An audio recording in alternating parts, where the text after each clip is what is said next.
بسم اللہ الرحمن الرحیم. کلاس فرسٹ ایئر اسلامیات سبجیکٹ. آج کی ٹاپک کے قرآن مجید کی مکی اور مدنی صورتیں. مکی اور مدنی کس کو کہا جاتا ہے؟ مکیہ نے وہ صورتیں جو ہجرت سے پہلے نازل ہوئی ہوں، چاہے وہ کسی بھی جگہ پر، چاہے وہ مکے میں چاہے مدینے میں نازل ہوئی ہوں، ان کو مکی صورتیں کہا جاتا ہے. مدنی وہ صورتیں جو ہجرت کے بعد نازل ہوئی ہوں، چاہے وہ مکے میں چاہے مدینے میں کہیں بھی نازل ہوئی ہو، ان کو مدنی کہا جاتا ہے. اس میں ایک تھوڑی سی مسٹیک ہے، وہ آپ کلیئر کر دینا کہ پیج نمبر 107 پر لکھا ہوا ہے مکی صورتوں کی تعداد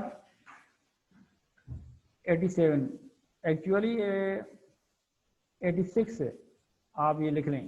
اور مدنی صورتوں کی تعداد 26 ہے.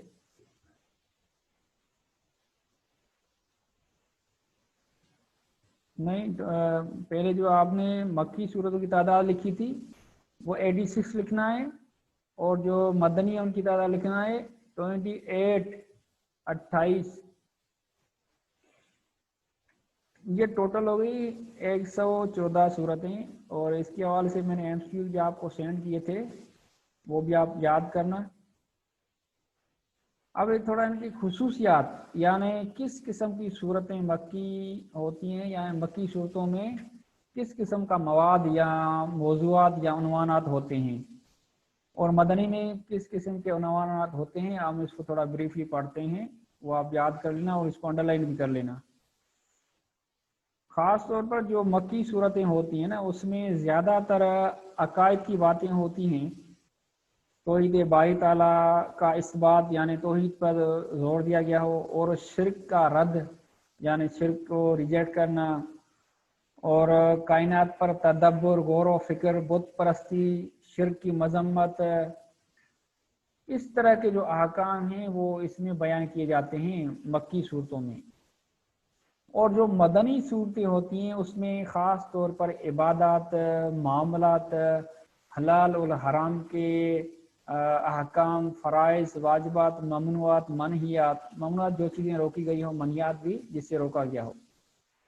غزوات، جہاد، مال غنیمت، قصاص، حدود وغیرہ. جو احکام اس کے ہیں وہ خاص طور پر مدنی صورتوں میں ہوتے ہیں. تو جس صورتوں میں یہ عنوانات پائے جاتے ہیں ان کو مدنی کہا جاتا ہے، مدنی صورتیں. اور جس میں جو پہلے میں نے آپ کو بتایا عقائد وغیرہ، تو اس کو مکی کہا جاتا ہے. یہ ان کا تھوڑا سا فرق جاننے کے لیے یہ چیزیں آپ یاد کر لینا. یہ تھی مکی اور مدنی صورتیں. اب آگے ہے حفاظت و تدوین قرآن مجید. تدوین آیات کو جمع کرنا، قرآن مجید کو جمع کرنا لکھت فارم میں، ٹیکسٹ فارم میں اس کو جمع کرنا. قرآن مجید آج تک جو ہم تک محفوظ ہوتا آ رہا ہے، جس میں ایک نقطہ یا زیر زبر کی بھی تبدیلی نہیں ہے، تو وہ کیسے یہاں تک محفوظ ہوتا آ رہا ہے اس کا تھوڑا اجمالی یعنی بریفلی ان کا تھوڑا سا تعارف سمجھ لیں. جو جیسے قرآن پاک نازل ہوتا تھا نا نبی کریم صلی اللہ علیہ وسلم پر، تو آپ صلی اللہ علیہ وسلم کسی صحابی کو بلا کر، اس وقت میں اتنے پڑھے لکھے ہوئے بھی نہیں ہوتے تھے لوگ، کچھ لوگ ہوتے تھے اس وقت، میرے خیال میں تقریباً تھوڑے ایسے آدمی تھے، 17 یا 18 آدمی تھے جو لکھنا پڑھنا جانتے تھے. تو ان کو آپ صلی اللہ علیہ وسلم کسی ایک کو بلا کر کہتے تھے کہ اس آیت کو لکھو، اور اس آیت کے لکھنے والے کو کیا کہا جاتا تھا؟ کاتب وحی. تقریباً کاتب وحی 40 کے قریب تھے جو مختلف اوقات میں قرآن مجید کی آیات کو لکھتے تھے، جن میں مشہور یہ حضرت ابو بکر، حضرت عمر، یا حضرت زید، یا اس کے علاوہ یہ مختلف قسم کے کچھ صحابہ تھے بڑے بڑے جو یہ قرآن مجید آپ صلی اللہ علیہ وسلم بلا کر ان کو لکھواتے تھے. تقریباً 40 تھے ایسے. تو آپ صلی اللہ علیہ وسلم کبھی اس وقت میں تو پراپر وے میں یہ کاغذات وغیرہ نہیں ہوتے تھے، پیجز تو کبھی کبھی یہ پاک چمڑے جو ہوتے تھے ان پر لکھا جاتا تھا، تختیوں پر لکھا جاتا تھا، اونٹ کی جو بڑی ہڈیاں پاک ان پر یہ لکھا جاتا تھا. پھر کبھی کسی صحابی کے پاس، کبھی کسی صحابی کے پاس. شروع میں تو وہ مسجد نبوی میں لگاتے تھے، پھر وہاں سے صحابہ یاد بھی کرتے تھے. تو اس وقت میں جو قرآن مجید کی حفاظت کے جو طریقے تھے وہ دو تھے، ایک تھا صدری، دوسرا تھا کتابی. صدری طریقہ کیا تھا؟ جو صحابہ یاد کرتے تھے، حفظ کرتے تھے قرآن مجید کو، آپ صلی اللہ علیہ وسلم کو بھی یاد تھا. اور دوسرا جو طریقہ تھا کتابی، یعنی اس کو ان چیزوں پر لکھتے تھے جو میں نے ابھی آپ کو بتائی تھی، ان چیزوں پر قرآن مجید کو لکھتے تھے. اس طریقے سے قرآن مجید محفوظ ہوتا آ رہا. پھر آگے چل کر جب حضرت ابو بکر صدیق رضی اللہ تعالیٰ عنہ کا دور تھا، تو اس وقت میں جنگ یمامہ جو لڑی گئی تھی، اس میں تقریباً 70 حفاظ کرام، قرآن مجید کے حافظ تقریباً وہ شہید ہو گئے. تو حضرت عمر رضی اللہ تعالیٰ عنہ کے ذہن میں یہ خیال آیا کہ اگر اس طرح حفاظ یعنی حافظ وہ شہید ہوتے جائیں گے تو اگلی آنے والی نسلوں تک قرآن مجید کیسے پہنچے گا؟ ابھی تک قرآن پراپر ریٹن فارم میں موجود نہیں ہے، کہ کوئی آیت کسی کے پاس ہے، کوئی آیت کسی کے پاس ہے. تو اس نے مشورہ دیا وقت کے جو خلیفے تھے حضرت ابو بکر صدیق رضی اللہ تعالیٰ عنہ کو، کہ اگر ہم قرآن مجید کو ایک ریٹن فارم میں جمع کر لیں تاکہ وہ اگلی نسلوں تک پہنچ سکے. تو حضرت عمر نے پہلے تو اس بات کا گھبرا گئے، انکار کیا کہ جو کام نبی نے خود نہیں کیا تو ہم وہ کیسے کریں. لیکن چونکہ حضرت عمر کی بات بھی اپنی جگہ پر صحیح تھی، تو اس نے بڑے بڑے جلیل قدر صحابہ ان کو بلایا اور ان کی ایک میٹنگ کی اور ان کو کہا کہ حضرت عمر نے یہ مشورہ دیا، اب اس کے بارے میں آپ کی کیا رائے ہے؟ سب سے رائے لی. تو اس نے کہا واقعی ایسا کرنا چاہیے، یعنی ریٹن فارم میں قرآن کو جمع کرنا چاہیے تاکہ وہ محفوظ رہے، اگلی نسلوں تک پہنچ سکے.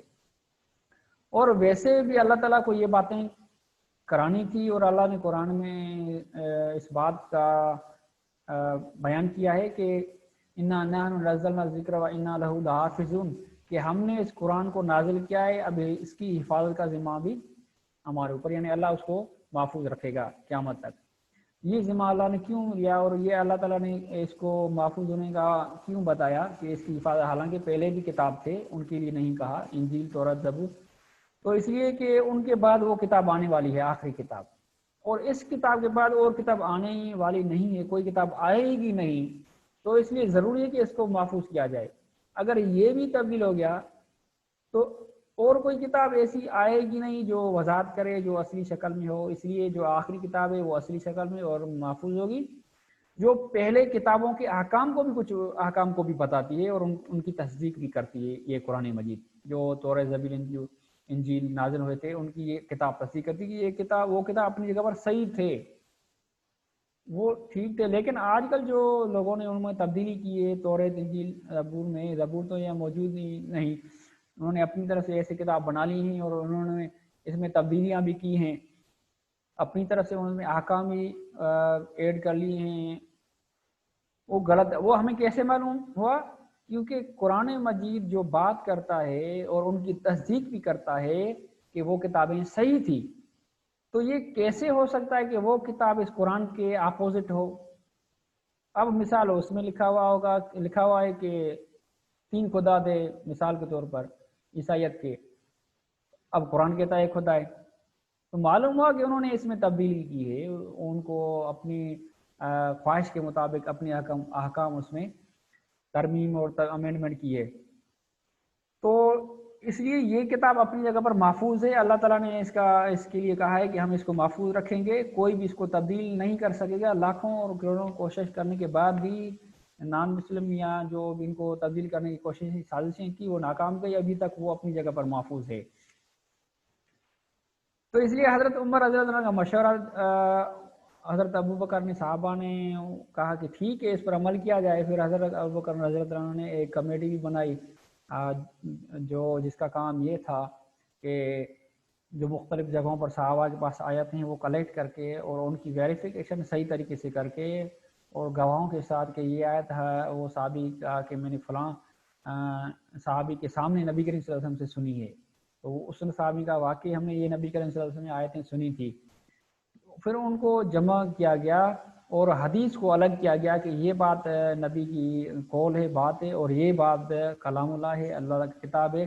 پھر ان کلام اللہ کو ایک ریٹن فارم میں جمع کیا گیا. پھر اس کا جو نسخہ تھا وہ محفوظ کیا گیا. کچھ عرصے کے بعد بی بی حضرت ابوبکر صدیق کی جانے کے بعد وہ بی بی حفصہ کے پاس پڑا تھا. پھر آگے چل کر جو اور مسئلہ پیش آیا وہ یہ تھا حضرت عثمان کے دور میں، یعنی ٹوٹل اس کے 3 دور تھے. پہلا دور حضرت محمد صلی اللہ علیہ وسلم کا، جس میں ہڈیوں اور تختیوں پر لکھا جاتا تھا، پاک تختیوں پر اور چمڑوں پر لکھا جاتا تھا قرآن مجید. یہ حفاظت کا پہلا دور تھا. دوسرا دور تھا جو حضرت ابوبکر کا دور، جس میں ریٹن فارم میں جمع کیا گیا. اور تیسرا دور جو حضرت عثمان کا تیسرا حضرت عثمان کا، جس میں سب سے بڑا یہ کارنامہ انجام دیا گیا کہ 7 لہجے تھے، 7 قرات تھی قرآن مجید کی، 7 قرات عرب کی، قرآن مجید نہیں، عرب کی 7 قرات تھی. تو ہر ایک قبیلہ اپنی اپنی قرات اپنے لہجے کے مطابق قرآن کو پڑھتا تھا. لوگ اختلاف کرتے تھے کہ یہ جو ہم پڑھ رہے ہیں جس لہجے میں قرات میں وہ قرآن صحیح ہے، باقی جو آپ پڑھتے ہو صحیح نہیں. اس طرح ان کا یہ اختلاف. حضرت عثمان نے سوچا کہ اگر یہ اختلاف آگے تک جاری رہا تو پھر تو یہ 7 قرآن بن جائیں گے، یعنی ہر ایک اپنی طرف سے پڑھے گا کہ یہ صحیح نہیں، یہ غلط ہے. اس لیے حضرت عمر نے وہ لہجہ یا قرات باقی رکھی جو قریش کی تھی، جو آپ صلی اللہ علیہ وسلم پر نازل ہوا تھا قرآن، اس قرات کو باقی رکھا. باقی ساروں کو اس نے جلا دیا یا اس کو ختم کر دیا. اس کو پھر ایک ہی قرات کی کاپیاں بنا کر وہ مختلف مسلم کنٹریز میں بھیج دی.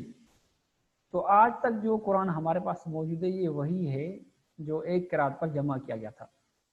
یہ 3 دور تھے حفاظت کتاب اللہ کے، اللہ تعالیٰ کی کتاب کے. تو اس لیے اب اگر کوئی آپ سے سوال کر کے who was the first compiler of the holy Quran، قرآن مجید کو سب سے پہلے کس نے کمپائل کیا، اس کو ترتیب دی، اس کو جمع کیا، تو سب سے پہلے حضرت عمر.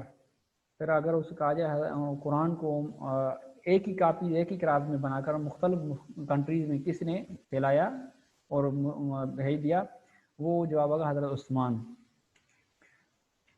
یہ خلاصہ تھا آپ کی اس ٹاپک کا. اس میں 3 دور بیان کیے گئے قرآن مجید کے جمع کرنے کے، اور ان کے حفاظت کے 2 طریقے بیان کیے گئے. ایک صدری تھا یعنی سینوں میں یاد کرتے تھے لوگ، دوسرا کتابی تھا یعنی لکھتے تھے یہ. اور مکی اور مدنی کے کچھ خصوصیات آپ کو بتائی گئی کہ مکی صورتوں میں کس طرح کے احکام ہوتے ہیں اور مدنی صورتوں میں کس طرح کے احکام ہوتے ہیں. پھر آگے قرآن مجید کی کچھ خوبیاں، قرآن مجید کی کچھ خوبیاں. میرے خیال میں یہاں سے ہم کل شروع کریں گے قرآن مجید کی تاثیر اور خوبیاں. پھر آگے ہم کل سے شروع کریں گے. یہاں تک آپ کے لیے کافی ہے. اب اس میں اس بات کا خیال رکھنا، پوری ٹاپک کو ریڈنگ کرنی ہے، اس میں جو ایم سی کیوز بن سکتے ہیں ان کو آپ انڈر لائن کریں، اور جو ریفرنسز ہیں ان کو بھی آپ انڈر لائن کریں. اور اس کو پڑھنے سے اور لیکچر سننے سے آپ کے سوال جواب اور ایم سی کیوز بھی حل ہو جائیں گے. اب جو آپ کی ٹیسٹ ہوگی وہ اس سوکریٹو ایپ کے ذریعے ہوگی، یعنی آن لائن ٹیسٹ ہوگی. وہ ٹیچرس نے آپ کو لیکچر دیا ہوگا، سمجھایا ہوگا کہ کس طرح لی جاتی ہے. پھر آپ کو یہاں سے صرف سوال سوکریٹو کے ذریعے سینڈ کیے جائیں، کیونکہ آپ کو صرف ٹک کرنا ہے. پھر تھوڑے ہی وقت میں اس کا رزلٹ آپ کے سامنے آ جائے گا. میرے خیال میں یہاں تک آپ کافی ہے، اور ریکارڈنگ کو یہاں بند کرتے ہیں. پھر آگے آپ سے سوال جواب کرتے ہیں کہ کون سی بات آپ کو سمجھ میں نہ آئی یا کیا آپ نے سمجھا.